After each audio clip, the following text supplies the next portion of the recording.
오늘 성경에서 본 예배의 중요성, 성경을 통해서 본 예배의 중요성. 자, 이사야 58장. 자, 함께 읽습니다. 13절 시작. 만일 안식일에 내 발을 금하여 내 성일의 오락을 안식일을 일컬어 즐거운 날이라 여호와의 성일을 존귀한 날이라 하여 이를 존귀히 여기고 내 길로 행하지 아니하며 내 오락을 구하지 아니하며 사사로운 말을 하지 아니하면 내가 여호와 안에서 즐거움을 얻을 것이라. 내가 너를 땅의 높은 곳에 올리고 내 조상 야곱의 기업으로 기르리라. 여호와의 입의 말씀이니라. 아멘. 오늘 타이틀이 뭐라고 그랬습니까? 네. 성경에서 본 예배의 중요성. 이걸 꼭 기억하고 성경 전체에서 예배를 어떻게 다루고 있는가 이걸 보면은 여러분의 예배 생활이 어떻게 돼야 되는가에 대한 답을 얻을 수가 있습니다. 여러분, 우리가 신년 감사 예배 때 힘써 여호와를 알자 그랬어요. 힘써. 그냥 여호와를 알자가 아니라 호세아 선지자는 힘써 여호와를 알아가십시오. 그 이유가 한마디로 정리하면은 여러분의 인생이 새로워집니다. 여러분의 인생이 회복될 것입니다. 여러분의 인생이 살아날 것입니다. 그렇기 때문에 여러분, 하나님을 아십시오. 그리스도를 아십시오. 여호와를 아십시오. 힘써 최선을 다해서 여호와를 알아가십시오. 그게 호세아 선지자의 호소였었어요. 우리가 지난주에는 아브라함의 신앙이 부러운 이유, 핵심은 뭡니까? 아브라함은 하나님의 음성을 들을 수 있는 하나님과 깊은 관계 속에 살았던 사람. 그것이 아브라함의 영성이었다. 그렇다면은 우리도 똑같이 하나님을, 아브라함이 만난 그 하나님 나도 만났고, 아브라함이 경험한 그 하나님 나도 경험하고 있고, 아브라함이 소유한 그 하나님 나도 같이 소유하고 있음에도 불구하고 나는 정말 나를 향하여 부르시는 하나님의 음성을 듣고 있는가? 이렇게 되물어 봐야 된다는 거예요. 그리고 그는 하나님의 음성 앞에 정직하게 응답하고 살았던 사람. 아브라함의 신앙이 그래서 부럽다라는 거예요. 오늘은 성경을 통해서 본 예배의 중요성. 자, 그래서 우리는 교회에 오면은 잔소리처럼 제일 많이 듣는 말 가운데 하나가 예배에 빠지지 말라. 이 말을 내가 좋아하는 말로 바꾼다면은 예배에 목숨을 걸어라. 예배에 목숨을 걸어라. 자, 그렇다면은 우리의 질문은 이것입니다. 예배가 뭔데? 도대체 예배가 무엇인데 목사님은 예배에 목숨을 걸라고 말하는가? 왜 예배에 성실하라고 말하는가? 도대체 그 이유가 뭔가? 예배가 뭔데 내가 목숨을 걸어야 할 만큼 소중한 것인가? 맞습니다. 예배는 여러분의 목숨을 걸 만큼 소중한 것입니다. 왜냐하면 이 질문에 답을 들으려면 우리는 예배란 무엇입니까? 이 질문에 대한 정확한 답이 있어야 돼요.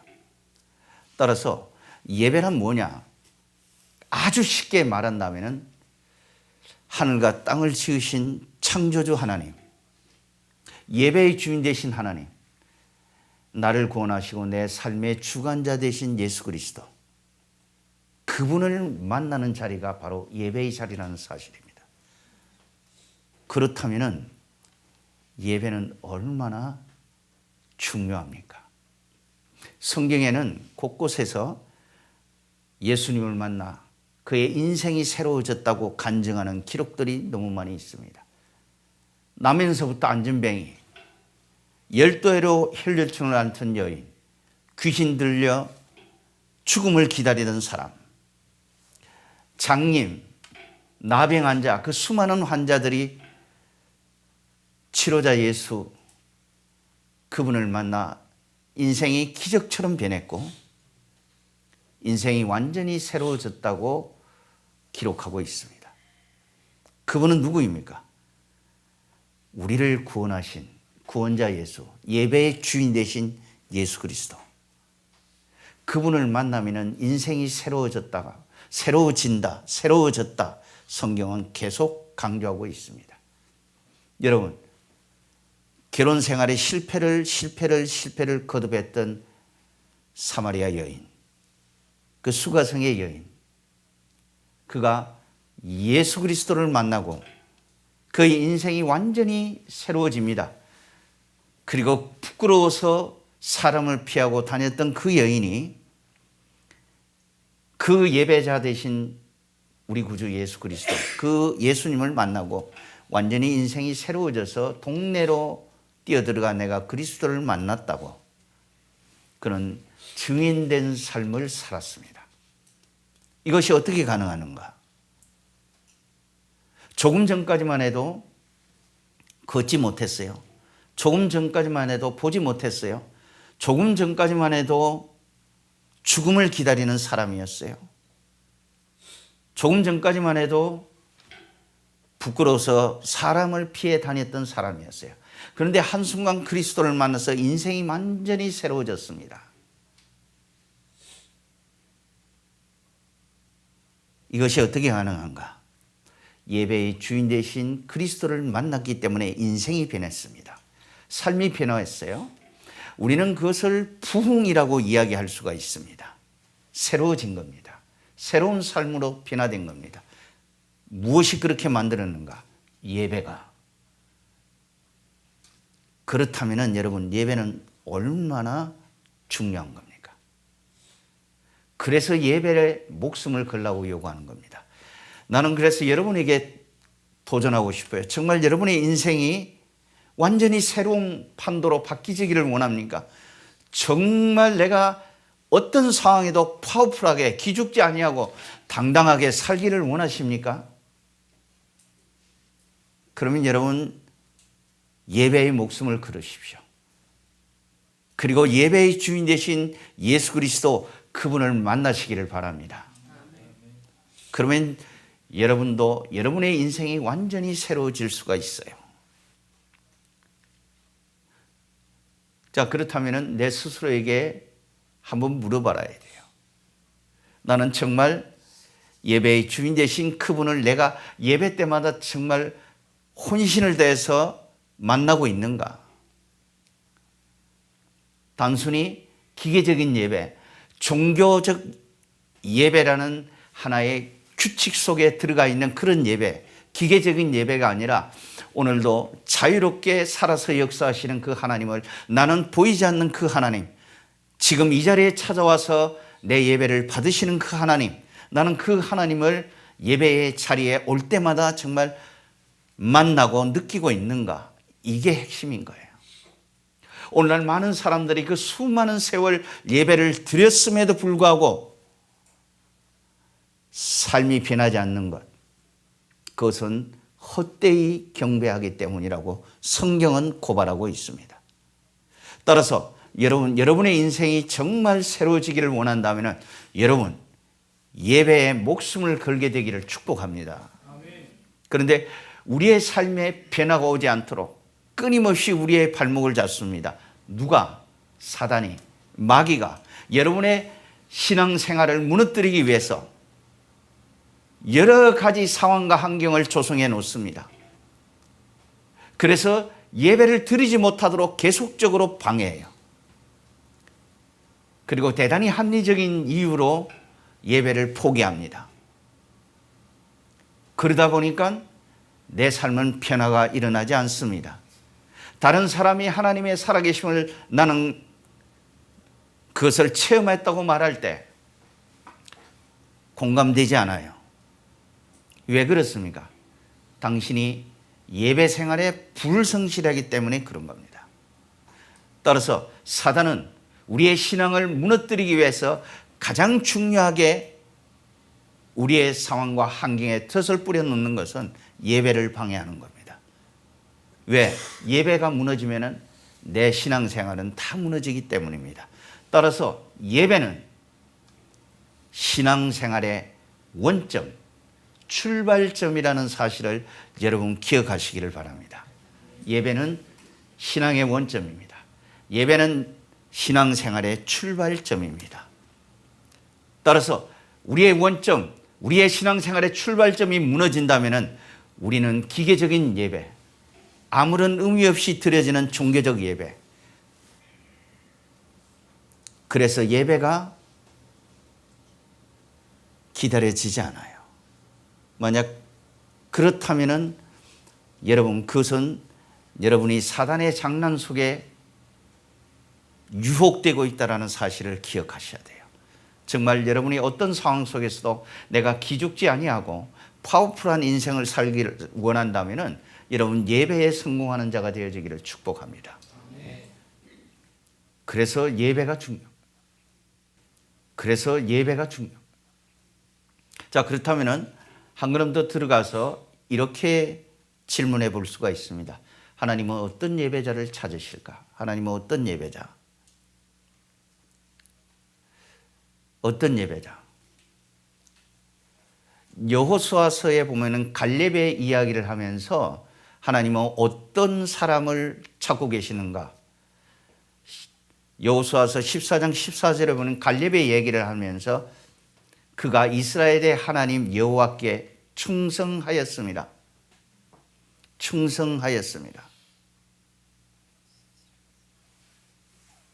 근데 여기는 충성하였음이라고 기록되어 있지만은 다른 번역본에 의하면은 그는 온전히 여호와를 쫓았다고 말합니다. 온전히 나누어지지 않는 마음으로 오직 하나의 마음으로 온전히 여호와를 쫓았다고 말합니다. 다시 말해서 하나님은 어떤 예배자를 찾을까요? 나누어지지 않는 마음, 갈라지지 않는 마음. 그래서 혼신의 힘을 다하여 그리스도를 따라가는 사람들. 하나님은 그런 예배자를 찾고 계십니다. 그것을 사도 바울은 로마서 12장 1, 2절에서 자기가 하나님의 앞에 제물로 바쳐지는 사람, 하나님 앞에 자기의 몸을 제물로 드릴 수 있는 사람, 올인하는 사람, 하나님을 붙잡는 사람, 어떤 상황에서도 하나님 말씀 앞에 반응하며 살기를 원하는 사람, 그런 사람을 하나님은 찾고 계신다는 거예요. 그런데 아주 기계적으로 예배의 때가 되었어요. 안 오면은 불안할 것 같아. 그래서 아무런 생각 없이 헌금을 들고 꾸역꾸역 교회 옵니다. 몸은 와 앉아 있지만은 생각은 다른 데가 있어요. 그래서 도무지 하나님의 음성이 들리지 않습니다.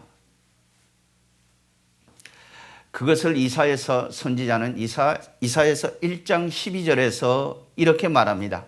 같이 읽어볼까요? 시작. 너희가 내 앞에 보이려 오니 이것을 누가 너희에게 요구하였느냐? 내 마당만 밟을 뿐이니라. 문맥에 의해서 읽어보면은 누가 내 보고 길에 마음도 없는 재물을 가져오라고 했느냐? 내가 원하는 것은 재물이 아니라 내 자신을 원하고 있다, 그 말이에요. 내 마음을 원하고 있다. 너를 받기를 원한다.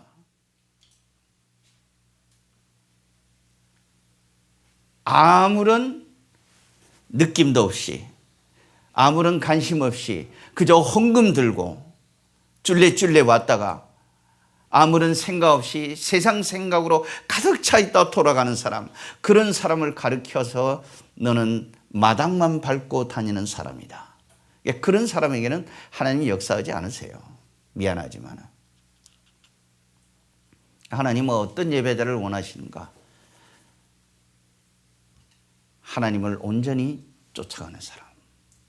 자기 자신을 드리는 사람, 자신의 전 존재를 하나님 앞에 드리는 사람, 어떤 상황에도 타협하지 아니하고 하나님을 쫓아서 따라가는 사람, 하나님은 그런 사람을 찾고 계십니다. 그런 사람의 예배를 받으시고 계십니다.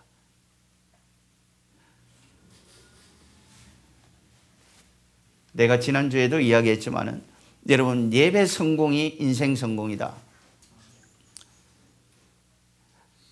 그 말은 예배를 통하여 선포된 그 하나님의 말씀이 내 인생을 완전히 바꾸어서 내 삶의 가치관이 변했다 그 말이에요. 그래서 정말 예배를 통해서 선포된 그 말씀을 붙잡고 내가 한 주간 살면서 하나님의 사람답게 사는 것, 그것이 예배를 성공한 사람이다. 그래서 똑같이 예배의 자리에 나왔지만은 가인은 가인과 그 제물을 거부하셨고 아벨과 그 제물을 연락하셨다고 그래요. 따라서 우리가 일상의 자리로 돌아가서 그리스도인답게 커밍아웃하고 정말 하나님의 사람답게 산다는 것은 얼마나 중요한지 모릅니다. 하나님은 어떤 예배자를 찾을까요? 자기의 전 존재를 걸고 따라가는 사람. 그런 사람을 하나님은 찾고 계신단 말이에요. 그런 사람의 예배를 받으신단 말이에요. 나는 여러분들이 그런 예배자가 되어지기를 축복합니다. 주와 함께